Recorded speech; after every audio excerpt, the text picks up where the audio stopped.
హిందువులు పార్వతీదేవిని ఆరాధించే దేవాలయాలలో పురాణ గాథలు, ఆచారాల పరంగా ప్రాధాన్యత సంతరించుకున్న కొన్ని ప్రాంతాలను శక్తిపీఠాలు అంటారు.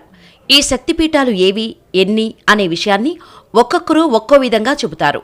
కొంతమంది 18 అని, 51 అని, మరికొందరైతే 52 అని, 108 అని ఎవరికి తోచింది వారు చెబుతారు. అయితే ఎవరిన్ని చెప్పినా 18 ప్రధానమైన శక్తిపీఠాలను అష్టాదశ శక్తిపీఠాలు అంటారన్నది సత్యం. శివుని అర్ధాంగి సతీదేవి శరీర భాగాలు పడిన 101 ప్రదేశాలలో 51 క్షేత్రాలు ముఖ్యమైనవి. వాటిల్లోనూ అతి ముఖ్యమైన శరీర భాగాలు పడినవి 18 ప్రదేశాలు. వాటిని అష్టాదశ శక్తిపీఠాలుగా గుర్తించి నేడు పూజిస్తున్నాం. అందులో ఒకటేమో పాక్ ఆక్రమిత కాశ్మీర్లో, మరొకటేమో శ్రీలంకలో ఉండగా మిగతా 16 శక్తిపీఠాలు మన ఇండియాలోనే ఉన్నాయి. వాటిలో అతి ముఖ్యమైనది యోనిస్రావిత జలాన్ని తీర్థంగా సేవించే శక్తిపీఠం. ఇది ఎక్కడ ఉంది, దాని విశిష్టతలేమిటి తదితర విషయాలన్నీ ఇప్పుడు మీకోసం. అష్టాదశ పీఠాల్లో ముఖ్యమైనది శక్తి స్వరూపిణి వెలిసిన అత్యంత శక్తివంతమైన క్షేత్రం కామాఖ్యాదేవి మందిరం. సుప్రసిద్ధమైన అష్టాదశ శక్తిపీఠాల్లో అత్యంత శక్తివంతమైనది కామాఖ్యాదేవి క్షేత్రం ఒకటి. అస్సాంలోని బ్రహ్మపుత్ర నది ఒడ్డున గౌహతికి సమీపంలో ఉంది ఈ క్షేత్రం. ఇక్కడ వెలసిన దేవిని కామాఖ్య అని, కామరూపిణి అని పిలుస్తారు. సామాన్యంగా కామం అంటే శారీరక చిత్త చాంచల్యంగా భావిస్తారు. కామం అంటే అది అర్థం కాదు. కానీ అసలు కామమన్నా, కామరూపిణి అన్నా అనుకున్న రూపాన్ని అనుకున్న క్షణంలో మార్చుకోగలగడం అని అర్థం. అలా చేయగలిగిన శక్తివంతురాలు కాబట్టి కామరూపిణి ఆ దేవత అయింది. కామాఖ్యాదేవి అనేక రూపాలు ధరించి భక్తులకు చేరువై వారి వారి కోరికలను తీర్చే కల్పవల్లిగా ప్రసిద్ధి చెందింది. కామాఖ్యాదేవిని త్రిపుర శక్తిదాయినిగా కొలుచుకుంటారు. 3 రూపాల్లో దర్శనమిస్తుంది. ఇక్కడ 3 ప్రధాన రూపాల్లో ఈ తల్లి ఇక్కడ దర్శనమిస్తుంది. అరాచకవాదులను అంతం చేసేందుకు త్రిపుర భైరవిగా రూపం ధరిస్తుంది. ఈ రూపం చాలా భయంకరంగా ఉంటుంది. ఆనందంగా ఉన్నప్పుడు సింహవాహిని అయి దర్శనమిస్తుంది. పరమేశ్వరునిపై అనురాగంతో ఉన్నప్పుడు త్రిపుర సుందరిగా మారుతుంది. ఈ 3 రూపాలను ప్రజలు భక్తిభావంతో సందర్శించి జన్మ ధన్యమైనట్టు భావిస్తుంటారు. ముందుగా స్వాగత ద్వారం. ఆలయానికి వచ్చిన భక్తులకు ముందుగా స్వాగత ద్వారం ఎదురవుతుంది. స్వాగత ద్వారం కూడా ఎంతో ఆకర్షణీయంగా చక్కగా చెక్కిన శిల్పాలతో చూడముచ్చటగా కనిపిస్తూ భక్తులను అమ్మవారి దర్శనానికి రమ్మని ఆహ్వానిస్తుంటుంది. స్వాగత ద్వారాన్ని దాటుకొని ముందుకు వెళితే అక్కడ స్తూపాకారంలో ఉన్న గోపురాలతో ఆలయం దర్శనమిస్తుంది. ఆలయం గోపురాదులు, లోపలి శిల్ప సంపద అలనాటి సౌందర్యాన్ని చవి చూపిస్తుంటాయి. ఇక్కడే కామాఖ్యాదేవి కొలువై ఉంటుంది. ఇక్కడ కనిపించే వాటిల్లో పెద్దగా ఉన్న గోపురం కలిగిన మందిరంలోనే కామాఖ్యాదేవి కొలువు తీరి ఉంది. ఈ ప్రధాన గోపురంపై ఉన్న శిఖరంపై బంగారు కలశం స్థాపితమై ఉంది. అలాగే మిగిలిన గోపుర శిఖరాలపై త్రిశూలాలు స్థాపితమై ఉన్నాయి. ప్రధాన గోపురంపై అసంఖ్యాక రీతిలో పావురాళ్లు వాలి ఉంటాయి. ఇక్కడ విచిత్రమేమిటంటే అమ్మవారు విగ్రహ రూపంలో దర్శనం ఇవ్వరు. అయినా భక్తులు చాలా దూరం నుంచి అమ్మవారి ఆశీస్సుల కోసం వస్తుంటారు. ఇది పురాణ గాథ. ఇందుకో పురాణ కథ ఉంది. దక్ష ప్రజాపతి యజ్ఞం చేస్తూ పరమేశ్వరుడిని పిలవడు. అయినా దక్ష ప్రజాపతి కుమార్తె అయిన సచీదేవి ఆ కార్యానికి వెళ్లి అవమానించబడుతుంది. దీంతో వెంటనే ఆమె ప్రాణత్యాగం చేస్తుంది. దీన్ని భరించలేని పరమేశ్వరుడు అగ్రహోదగ్రుడై వీరభద్రుణ్ణి సృష్టించి యజ్ఞాన్ని భగ్నం చేయమని పంపిస్తాడు. అంతేకాకుండా ముల్లోకాలు భయపడేలా శివతాండవం చేస్తాడు. దీన్ని చూసి దేవతలే భయపడతారు. విష్ణువు ఖండిస్తాడు. తనలో అర్ధభాగమైన భార్య తనను విడిచి ఎక్కడకు పోలేదని తెలిసిన పరమేశ్వరుడు సాధారణ మానవునిలా లోకాన్ని పట్టించుకోకుండా విరాగిలా మారతాడు. భార్య మృతదేహాన్ని భుజంపై వేసుకుని పిచ్చిగా తిరుగుతుంటాడు. అప్పుడు శ్రీ మహావిష్ణువు సుదర్శనంతో ఖండిస్తాడు. అలా ఖండించినప్పుడు ఆ ముక్కలన్నీ చెల్లాచెదురై వివిధ ప్రాంతాల్లో పడతాయి. అవే శక్తిపీఠాలని అంటారు. యోగి భాగం ఇక్కడ పడింది. ఈ రాతి యోనిలోనే కామాఖ్యాదేవి నివాసం ఉంటుందని అంటారు. ఈ శిలారూపంపై తెల్లని వస్త్రం కప్పి ఉంటుంది. ఇక్కడ విశేషమేమిటంటే మానవ స్త్రీల మాదిరిగానే కామాఖ్యాదేవికి నెలలో 3 రోజులు ఋతుస్రావం తంతు ఉంటుంది. మృగశిర నక్షత్రం 3వ పాదంతో మొదలుపెట్టి ఆరుద్ర నక్షత్రంలో మొదటి పాదం వరకు అమ్మవారి ఋతుస్రావం జరిగే ప్రత్యేక రోజులు. ఇందులోనే కామాఖ్య దైవ నివాసం. ఈ రాతి యోనిలోనే కామాఖ్యాదేవి నివాసం ఉంటుందని అంటారు. ఈ శిలారూపంపై తెల్లని వస్త్రం కప్పి ఉంటుంది. ఇక్కడ విశేషమేంటంటే మానవ స్త్రీల మాదిరిగానే కామాఖ్యాదేవికి నెలలో 3 రోజులు ఋతుస్రావం తంతు ఉంటుంది. మృగశిర నక్షత్రం 3వ పాదంతో మొదలుపెట్టి ఆరుద్ర నక్షత్రంలో మొదటి పాదం వరకు అమ్మవారి ఋతుస్రావం జరిగే ప్రత్యేక రోజులు. దేవీ భాగవతంలో ప్రత్యేక ప్రస్తావన ఉంది. దేవీ భాగవతంలో ఈ ప్రత్యేక రోజుల గురించి ప్రస్తావన స్పష్టంగా ఉంది. ఈ రోజుల్లో యోనిశిల నుండి ఎర్రని స్రావం వెలువడుతుంది.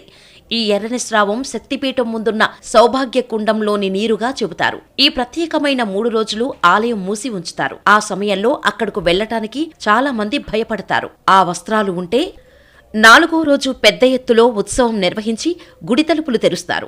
అంతకు ముందే చాలామంది భక్తులు అమ్మవారి శిలపై ఉంచమని వస్త్రాలు సమర్పిస్తారు. ఆ వస్త్రాలను అర్చకులు పార్వతీ కుండంలో ఉతికి ఆరబెట్టి వాటిని వేలం పద్ధతిలో విక్రయిస్తారు. ఆ వస్త్రాలు కొనుగోలు చేసేందుకు భక్తులు పోటీ పడతారు.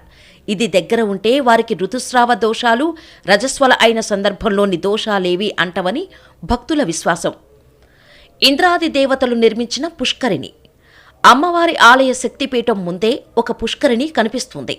ఇది ఎంతో శక్తివంతమైంది. దీన్ని ఇంద్రాది దేవతలు నిర్మించారంటారు.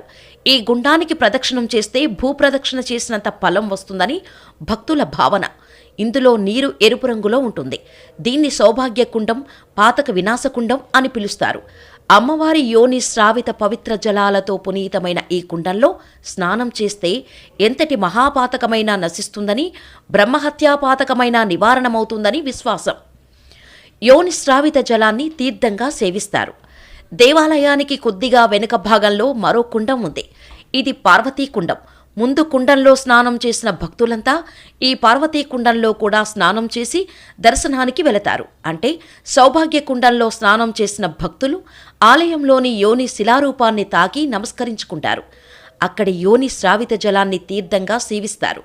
ఈ కారణంగా ఆలయం వెనుక ఉన్న పార్వతీ కుండంలో మరోసారి తలస్నానం చేసి శుచులవ్వడం మంచిదని ఇక్కడి పూజారులు చెబుతారు. మన్మధుణ్ణి దగ్ధం చేసింది ఇక్కడే. తనను మోహ పరవశుణ్ణి చేసేందుకు వచ్చిన మన్మధుణ్ణి ఈ నీలాచలంపైనే పరమేశ్వరుడు దగ్ధం చేశాడు.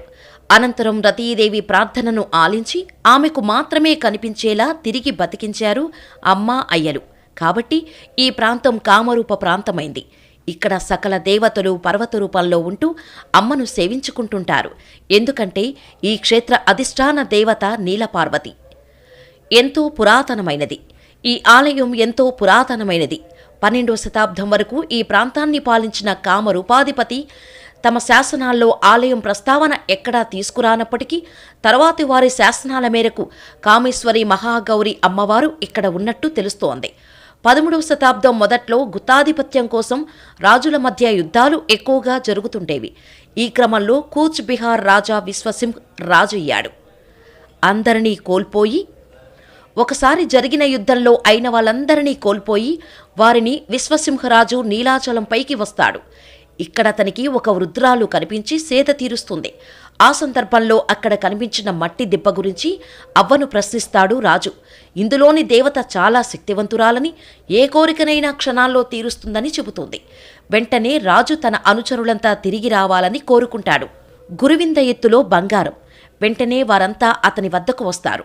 రాజు ఎంతో భక్తితో తన రాజ్యంలో కరువు శాంతిస్తే ఇక్కడ బంగారు గుడి కట్టిస్తానని మొక్కుకుంటాడు. అలాగే అతని రాజ్యం సస్యశ్యామలమై సుఖవంతమవుతుంది.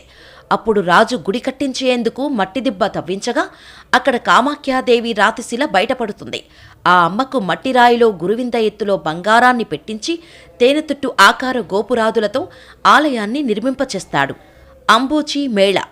ఇక ప్రతి ఆషాఢమాసంలో 5 రోజుల పాటు అంబూబాచి మేళా జరుగుతుంది. ఈ అంబూజాచి మేళానే కామాఖ్య కుంభమేళాగా పిలుస్తారు. ఈ మేళా కనీ వినని రీతిలో జరుగుతుంది. దీని వైభవాన్ని ప్రత్యక్షంగా చూడాలే తప్ప వర్ణించేందుకు భాష చాలదంటే అతిశయోక్తి కాదు. ఆ శుభతరుణం రాగానే వేలాది మంది పండాలు సిద్ధులు వంటి వాళ్లే కాక సామాన్య భక్తులు కూడా ఆలయానికి తరలివచ్చి ఈ మేళాలో పాల్గొని అమ్మపై తమకున్న భక్తి శ్రద్ధలను చాటుకుంటారు. అఘోరాలు ఈ సందర్భంగా వారు చేసే తప్పెట్లు, తాళాలు వాయించుకుంటూ చేసే విన్యాసాలు, అభినయించే నృత్యాలు, ఇంతింత బారున జటలు కట్టిన జుట్టుతో ఉన్న సాధులు, సాధ్వీలు పెట్టే అభయముద్రలు ఆకర్షణీయంగా ఉంటాయి. సాధారణ రోజుల్లో కూడా సాధువులు, సంతులు, అఘోరాలు, తాంత్రికులు ఇక్కడకు వచ్చి అమ్మను దర్శించుకొని పూజలు నిర్వహిస్తారు. అన్నట్టు ఈ ఆలయం ఎక్కువగా మంత్ర, తాంత్రిక, ఐంద్ర జలాలకు కామాఖ్య క్షేత్ర శక్తిపీఠం కేంద్రస్థానంగా చెబుతారు. ఉమానంద భైరవుడిగా కామాఖ్యాదేవి మందిరం అధిష్టాన దేవత భైరవి కామాఖ్యాదేవి. అమ్మ ఎక్కడుంటే అయ్య కూడా అక్కడే ఉంటాడు. కాబట్టి నీలాచలమంతా అమ్మ అయ్యల స్వరూపమే. ఇక్కడ పరమేశ్వరుడు ఉమానంద భైరవునిగా ఉంటాడు. నీలాచలానికి తూర్పు భాగంలో బ్రహ్మపుత్రా నది మధ్యలో వేంచేసి ఉన్నాడు ఈ స్వామి. అందుకే మందిరం కింద ప్రవహిస్తున్న నీటి ప్రవాహాన్ని కూడా మనం చూడవచ్చు. ఇక్కడ శివుడు లింగ స్వరూపంలో దర్శనమిస్తాడు.